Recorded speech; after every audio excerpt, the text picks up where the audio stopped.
This is News 25 with Deanna O'Donnell. News 25, local news you can count on. News is brought to you by J.K. Nelson Law. Give them a call, 727-9900. News is also brought to you by Desert View Hospital. You can count on us. Welcome to News 25 here on KPVM TV and Ace Country Radio. Today is Monday, October 10th. I'm Deanna O'Donnell. Well, the Nye County Clerk, Mark Comp, and Nye County has been served an emergency petition asking the 5th Judicial Court for a hearing from the ACLU and Nye County resident Stephen Bacchus. The petitioners are seeking an order prohibiting the County of Nye and interim County Clerk Mark Comp from implementing its proposed unlawful hand counting process for the 2022 Nye County November election, according to the American Civil Liberties Union. They say that this plan violates both state and federal law, specifically by declaring a verbal announcement as stated per Mark Comp during a BOCC meeting when speaking of his plans for his paper ballot process. This would happen during the counting process between the poll workers on Election Day before the polls close, which is violating 2 NRSs. This could be a violation of law and workers could be prosecuted for a gross misdemeanor. The suit also claims limitations of touchscreen voting machines, which does not comply with the ADA Help America Vote Act. The 18-page petition says election workers are not trained and will not and would be determined on who is disabled and who is not, according to his plan. They also take issue with the use of the term stringent signature verification used by Comp during his presentation to the Board of County Commissioners. They add that this is not something that volunteer workers are qualified to make. The ACLU is saying that the counting will not be able to meet state and federal guidelines put in place for voting result deadlines. And of course, we'll have more on this story in the coming days. Well, Nevada State Police were tipped off to a large marijuana grow operation by a lone hunter. According to the Nevada State Police on Sunday, September 18th, police with the Investigation Division Mobile Response Team, National Guard Counter-Drug Task Force, and Bureau of Land Management, Lincoln County Sheriff's Office, Eastern Nevada Narcotic Task Force, Drug Enforcement Agency, and U.S. Forest Service conducted an eradication operation on an illegal outdoor marijuana grow site in a remote wilderness area in Lincoln County, Nevada. This operation resulted in the eradication of approximately 8,784 pounds of marijuana worth an estimated cost of $7,808,000. 3 suspects have been arrested during this investigation: Marcelino Madrigal, Antonio Madrigal, Jesus Garcia Lopez. All suspects were charged with trafficking marijuana of more than 5,000 pounds and have been booked into the Lincoln County Detention Center. In February of 2022, a local hunter contacted the Nevada State Police Investigation Division and indicated that he believed he had walked into an illegal outdoor marijuana grow site while scouting in the mountains. The Nevada State Police MRT conducted a surveillance and reconnaissance operations and determined that the grow site was a historical grow site that had become active once again. The investigation and operation ultimately led to the seizure of the illegal marijuana and the arrest of the suspects. Illegal marijuana grows pose multiple public safety concerns. The use of illegal marijuana is highly toxic pesticides, which can be harmful and deadly to humans, animals, and the environment, and is commonly found at these sites. Individuals who are working the illegal grow site can be a threat to hikers, hunters, campers, and people enjoying outdoor activities on public lands. Authorities advise those who come across a suspected illegal grow site to leave the area immediately and contact the Nevada State Police Investigation Division. You can give them a call, 775-684-7412. Well, the Nye County Sheriff's Office say that they have upgraded their systems and dispatch on the roads also to be more efficient. Over the last year, the Nye County Sheriff's Office has entered the next generation of 911 with implementation of new products and services to enhance our services to you. This technology adds a visual layer to the dispatch center and has already proven to be a game changer. 911, what is your emergency? 911 dispatchers depend on your verbal descriptions when there is an emergency to send the most effective response. You said what is on fire? The system was old-fashioned, which is why Sheriff Sharon Worley has implemented new technology. We're texting them a link to allow our dispatchers to see what they see. It's called Prepared Live. The software gives dispatchers immediate eyes on the scene. They can actually show what is real time, what's happening, and a picture is worth 1,000 words. They can assess everything from the size of a fire to the severity of a crash, or have a photo of a suspect as it is happening. Dispatchers are using this technology for 911 hangups to ensure their caller is okay, saving the time to send a deputy out to the location and any other time that photos, videos, or locations will help enhance our response. TVs and movies have given the public the perception that we're cutting edge in dispatch. We're going to meet that perception now.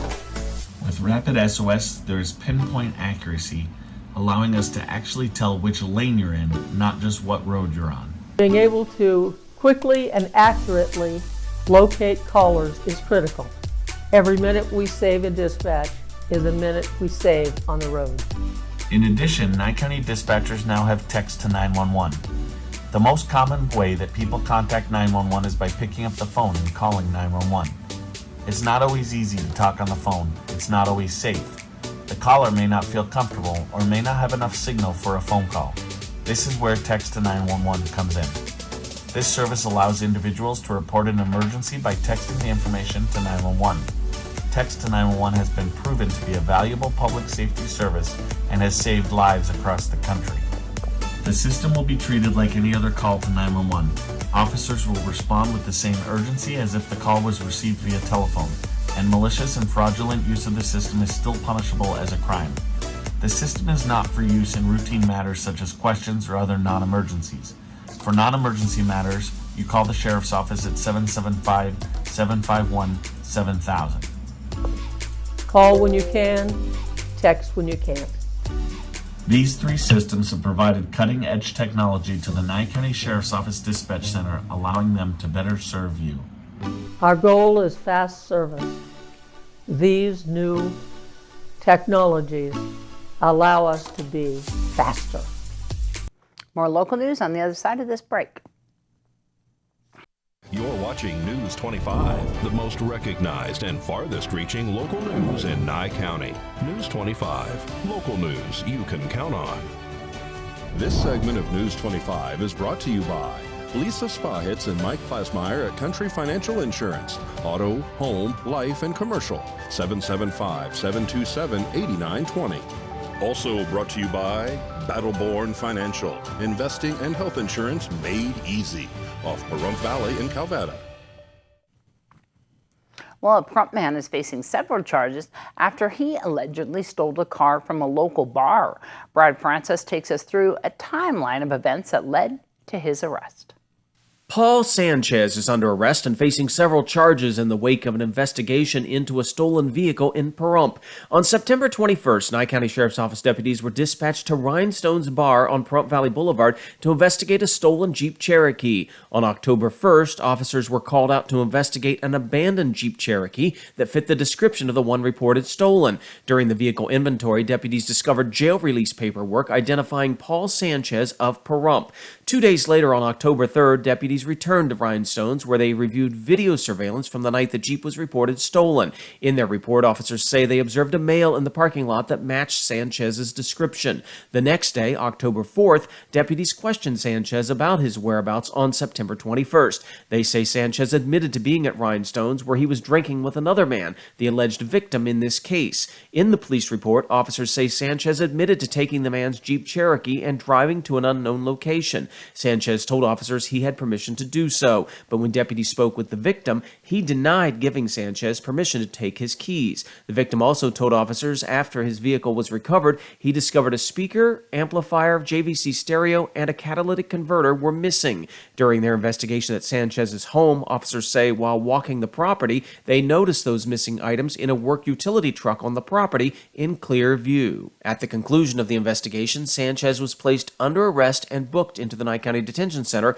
on one count of grand larceny of a motor vehicle, one count of buying, possessing, receiving, or withholding stolen property, one count of tampering with a vehicle resulting in damage, and one count of burglary of a motor vehicle.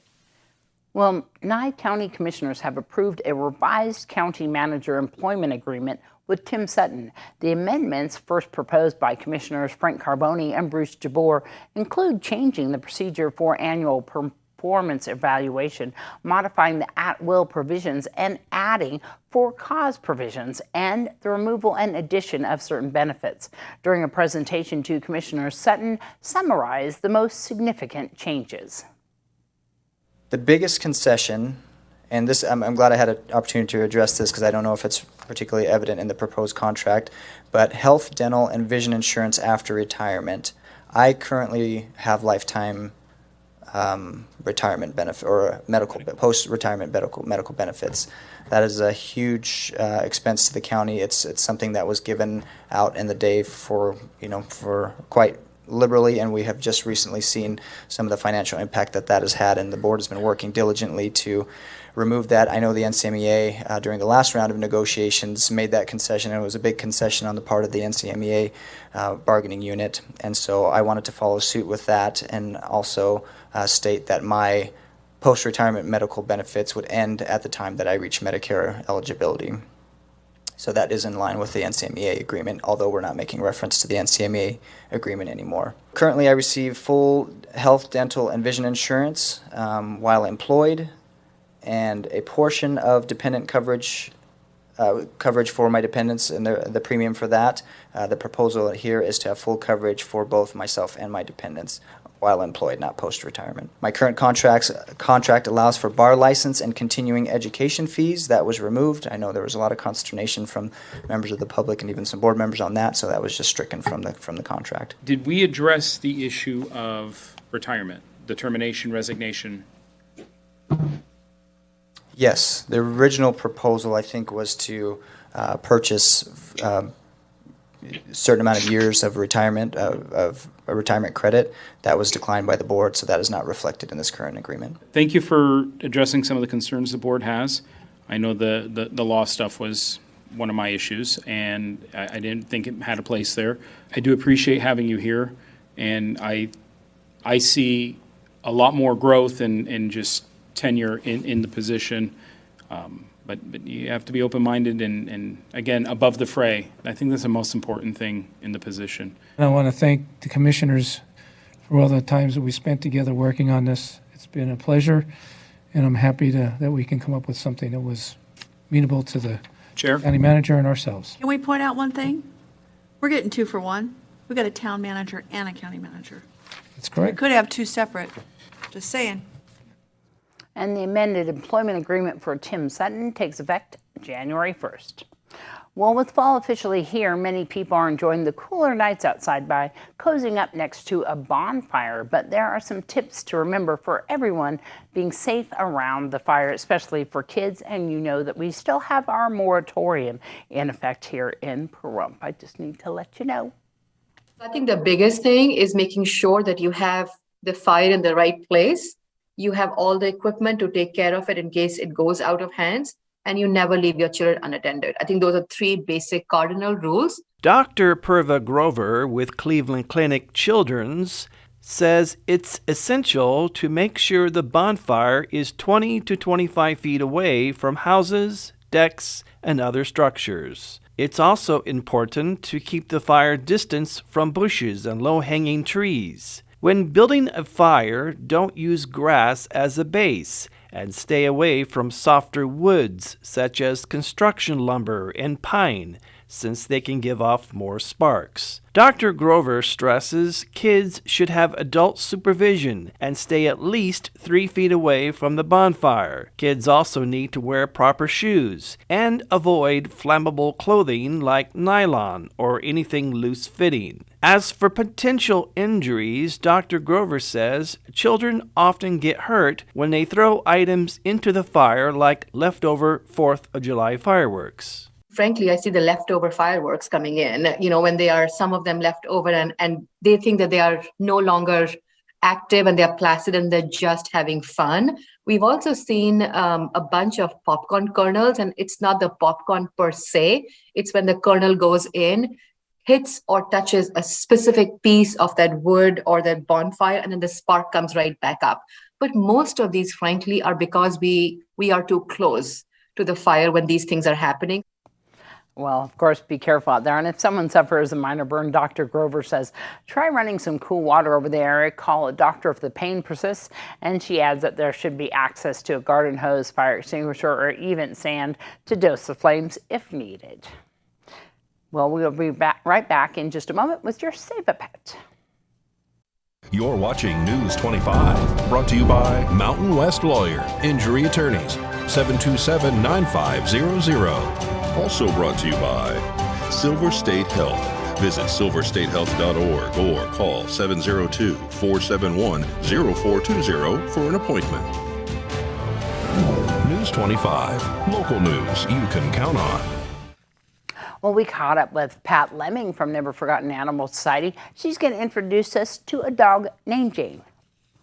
Today's Save a Pet segment is made possible by Realty Executives in Action. Put the team at Realty Executives in action for you.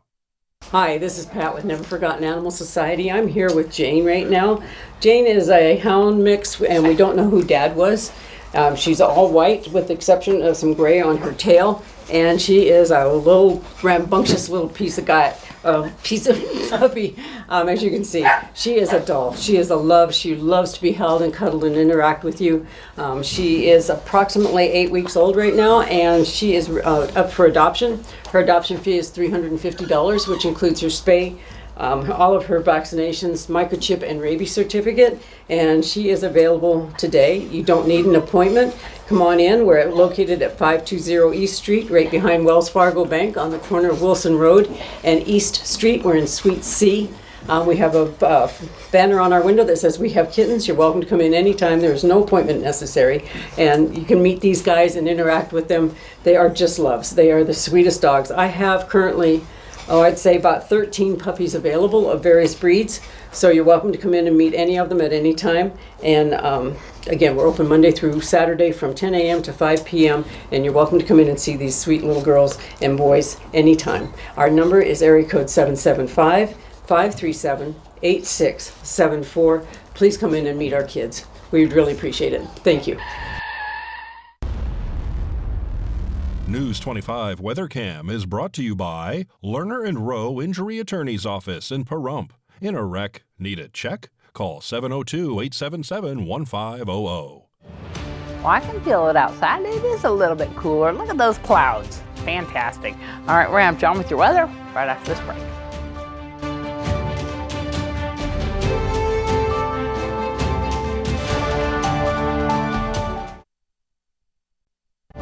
News 25 weather is brought to you by Dairy Council of Nevada.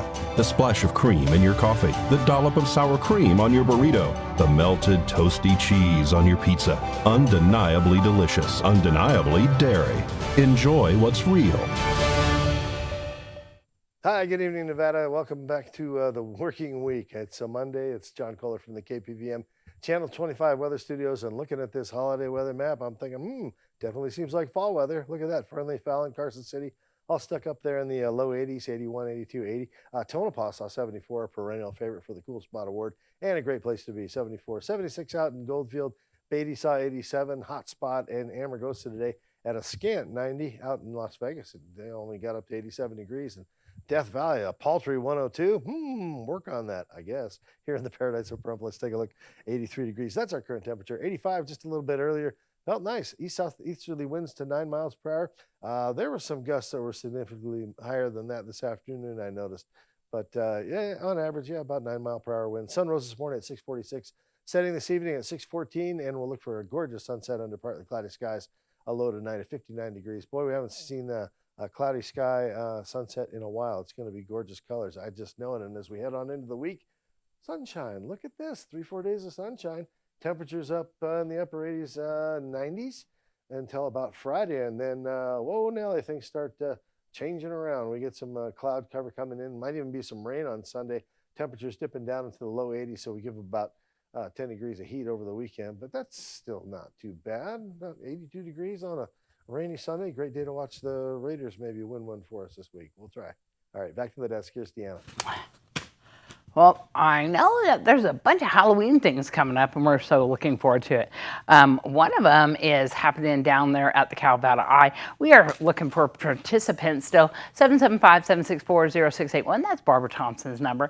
We are doing this with the Kiwanis and the Rotary. We're looking for businesses, organizations, locals, everybody. Give us a call, and we're just going to pull up cars or booths and decorate them and have a great time at the Calvada Eye. That's Halloween night from 5 to 8 p.m. And that is KPVM, Rotary, and Kiwanis. Everybody's going to have a great time down there. But if you want to also, AA Salon's having the Spooktacular event, and that is on Sunday, October 30th from 5 to 8 p.m. You can come on down, and that is the day before Halloween, and just come trick-or-treating. They're going to have so much fun down there, and thanks so much for Angelique and AA Salon for putting that on. And that's going to wrap up this edition of News 25. I'm Deanna O'Donnell from All Those Up Here on the Hill. Have a great night. We'll see you back here tomorrow.